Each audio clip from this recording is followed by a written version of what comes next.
Hello my pretties, and welcome to Tyler vs. Hollywood, now with fancy new backdrop.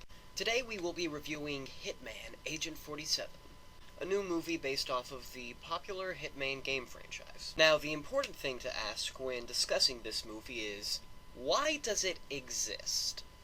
You see, there's already a Hitman movie. It was made back in the dark days of 2007.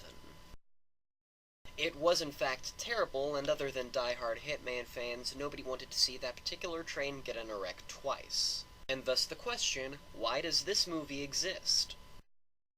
Oh, right. 20th Century Fox has a bit of a habit of rebooting movies that don't need to be rebooted, or giving them sequels that they don't need to have sequels to, for the express purpose of making sure that 20th Century Fox does not lose the film rights to these movies by not doing anything with them. I'll bet you anything that the Hitman movie rights were almost up. That is the only reason this movie got made. I guarantee that. So, what is this movie about? Well, it is not about Agent 47 of the title. It's about some chick. I don't remember her name, and honestly I didn't really care when I was watching the movie, so we're just gonna call her Phyllis. Phyllis is a woman whose father created a bunch of superhuman assassins and then felt bad about it, so he ran away. Her entire life, Phyllis has been searching for her father, despite the fact that she does not actually know that her father is her father. No, it does not make any more sense in the movie. Phyllis also has superpowers, but that's not particularly important. Making Phyllis the main character of the movie instead of Agent 47 is one of the best decisions that they made in the entire movie. It really was a good idea. Gamers don't hate me, but Agent 47 is a terrible movie character. Now, he's a fantastic game character, because since he has not really any kind of personality going on in and of himself, he takes on the personality that you, the player, give to him. Let's say you want to make Hitman a really sneaky guy, the way I play, and he goes in, and he poisons the fish, or he rewires the electricity to make it look like an accident, right? And then he sneaks back out, and nobody ever knew that he was there. The only good witness is no witness. But let's say that instead you want to make the Hitman a rampaging psychopath who dresses up like a rubber ducky and kills everybody in a 5-mile radius. You can do that too, sicko! The only good witness is 548 dead witnesses. And in a video game, that works really well. But in a movie, instead of being able to make him whatever you want him to be, he's more like the man tragically born without a personality, and that's just boring. So making Agent 47 a side character in his own movie is a really good idea. Anyway, Phyllis is eventually discovered by the evil corporation that runs everything in this world, that being Audi Motor Vehicles. And all of a sudden everyone is either trying to kill Phyllis, or recruit her, or both, or maybe neither, or maybe they don't know, because I'm not completely sure this movie actually has a plot.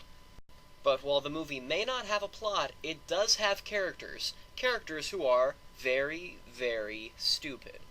Take Phyllis, for example. Phyllis does not know she has superpowers, which is really strange because the movie shows her using those superpowers multiple times before she finds out, and it's just like, what? She literally fights some crime. There's like an assault that happens in a house and she senses it and she calls the police. She's over here fighting crime with her superpowers that she doesn't know she have. How does that make sense? And Phyllis also does not understand why the Syndicate, the corporation that's hunting her, thinks she can help them find her father. Like, Phyllis has an entire wall of crazy, and she knows everything that her father has done in his entire life ever, despite the fact that she does not know he's her father and doesn't know his name or address, and literally only knows that he's a man and his weight.